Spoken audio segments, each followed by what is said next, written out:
I'm here tonight to tell you about a father who loved his son and a son who loved his dad. The way this story is going to unfold for you, it's a little bit different because I want to bring it to now. You see, a dad would go home and he would go by the school, and every now and then he would pick up his son and say, "Son, why don't you go to work with me?" The boy loved that. And when his dad would just come and pick him up, he was the happiest boy ever. He knew that he would get to spend the afternoon with his father at work, and he would get his coat and they would walk, and he would bring hot chocolate for his son, for it's really cold, and they would go through. But this boy was different. This boy would see things. This boy wasn't normal. And when they were walking one afternoon going to where dad worked, this boy would notice things that other people wouldn't notice. He'd see things other people wouldn't see. He loved none other than his father. He knew his daddy loved him. And as he watched the world and their hurt and their pain, he knew that he would always have a father. But even notice this. I need you to understand as you hear this story and get involved in the life of this man and his son. I need you to notice that there's no mom.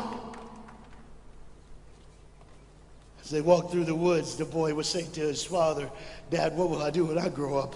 What will I get to do? Will I get a cool job like yours? How will I work?" He said, "I don't know, but I want to change the world. I want to do something great. I want to do something wonderful. I want to help people. I want to do something that could change the lives of anyone. I just want to be that great. I just want to do something good." And as he walked with his dad would say, "Son, you will be great. You will be awesome. You will change the world. Your life is going to be incredible." There was a train coming. There's always a train coming. The train is called life. We're all on the train of life, just riding.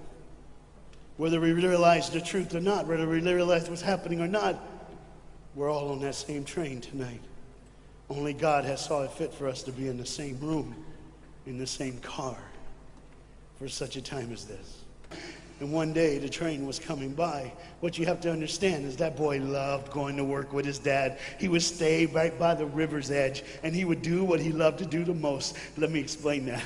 He loved to fish. The dad looks at his boy and he says, "Son, now remember the rules. You got to stay right here because I can see you from the window right here. Don't get out of the sight of this window because you got to stay there so I know you're safe. Catch you something good to eat." But as you can hear, the train's coming. There was a boat coming in the harbor. Timing is very essential. I'll go ahead and give you the key. The key is this. There's always a light. Everybody say light. Say it again. One more time. There's a light that the train conductor needs to see. If that light is green, he can go. If it's red, he must stop. You see, God has given us road signs in our life that we must read. Lines that tell us to go and lines that tell us to stop. Whether we read those and believe them or not is up to us. That's why some of you have fallen and you cannot get up. But tonight, that's why I'm here. The boat needed to come through, so he called, and the man said, "Okay, I got time. It's a long time before the train should come." So he pulls the lever, as you just saw, and the big, huge stone steel bridge, the gears started turning. They started cranking the steam. All of a sudden, gears are moving, and that big, huge bridge is just starting to go up. As it rises higher and higher, he has to watch and make sure everything's set, everything's good, everything's fine. As he looks out the window, he could see everything, but the dad, being a good dad, keeps one eye on his work, but the other eye on his baby. One eye on the world, but the other eye on his children. You think God doesn't know where you are? He keeps one eye on his world and one eye on his child. No matter what you've done or where you've been, it's one eye on the world, but the other eye's on you. He's watched you and he's kept you. Even though your train is coming down the track, he understands that. And even though sometimes, I don't want to get ahead of myself. See the red light? He didn't see it.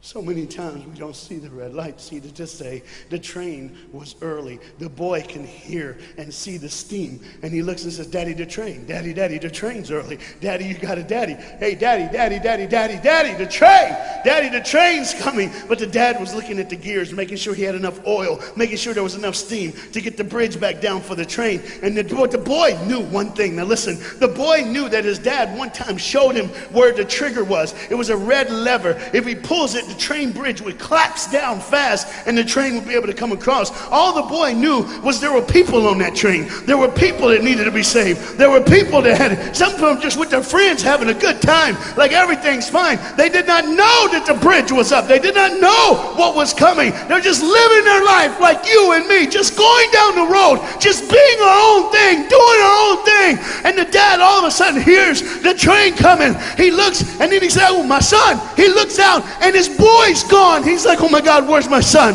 Where's my son? He got to figure out. He looks back just in time to see his son trying to save the day. All he had to do was pull that lever. He reaches in to pull it, and the boy pulls too far, and he falls in the hole. Now it's on the father. And God the Father, did you hear me? God the Father has to make a choice. It's his now. Do I save my son, or do I save the world? But they don't even know. They don't even know. The greatest decision of his life. He could blame it on them not seeing the red light. He could blame it doesn't matter anymore.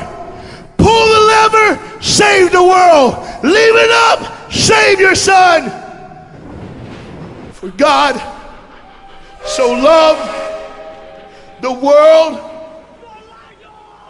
that he gave his only son.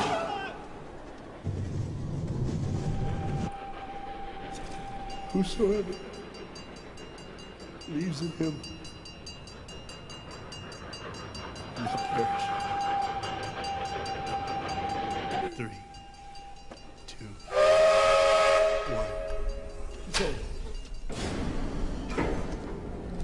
And they didn't even know. They never would know.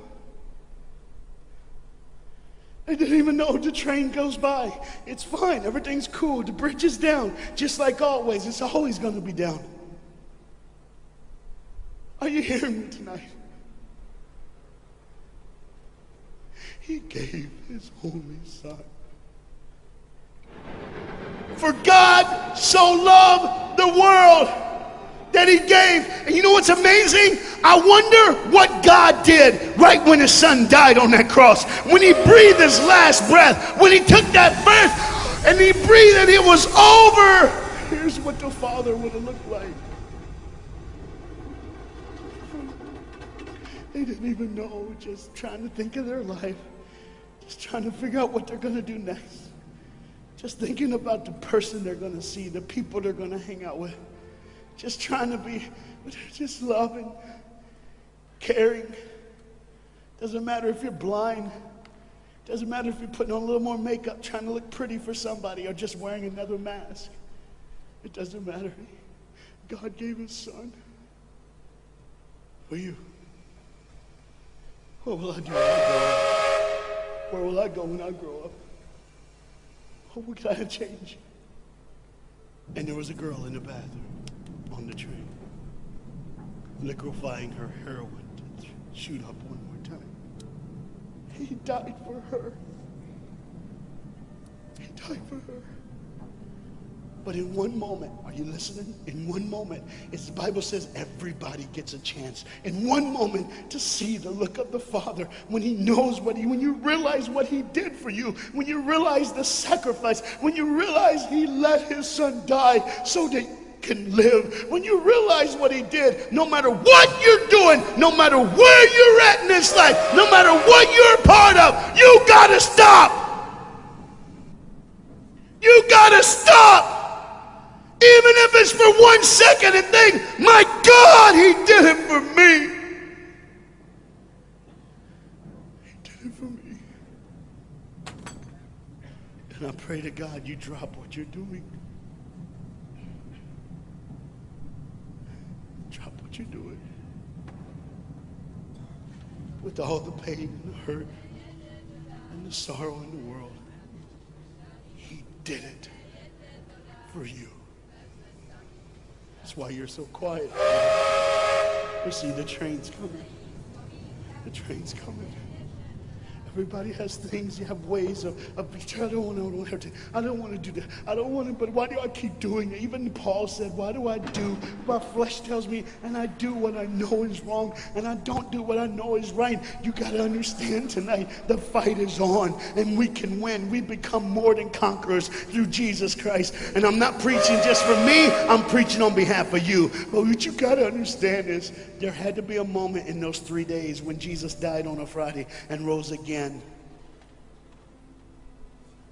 on a Sunday. There had to be this moment. Go ahead, look at the screen. When it was just God and his baby and his son.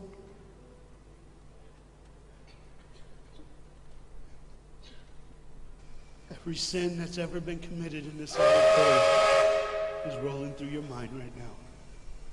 I'm here to tell you that as the sun sets in the afternoon, the sun will rise again. And when the sun rises again, you cannot change your past, but you can change your future. You see, it's always a different day. One day someone lives, the next day they die, the next day you wake up and you're still living. You're like, why am I going to live? Why does this have to be my turn? Why can't I? You can just preach. I could have stopped, but I need you to see the whole picture here.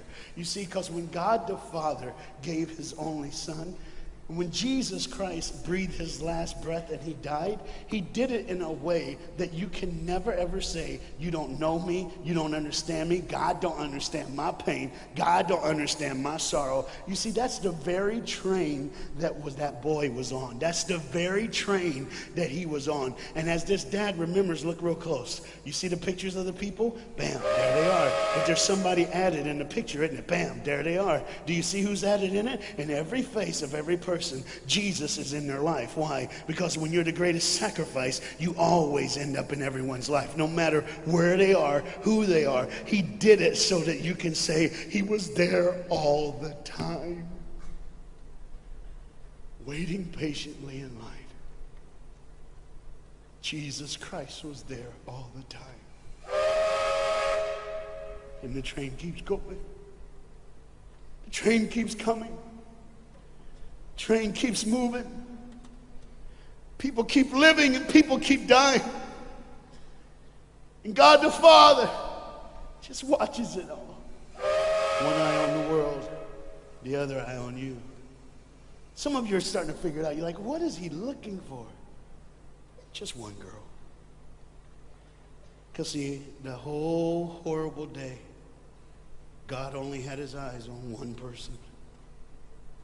And it was just a day on the street corner.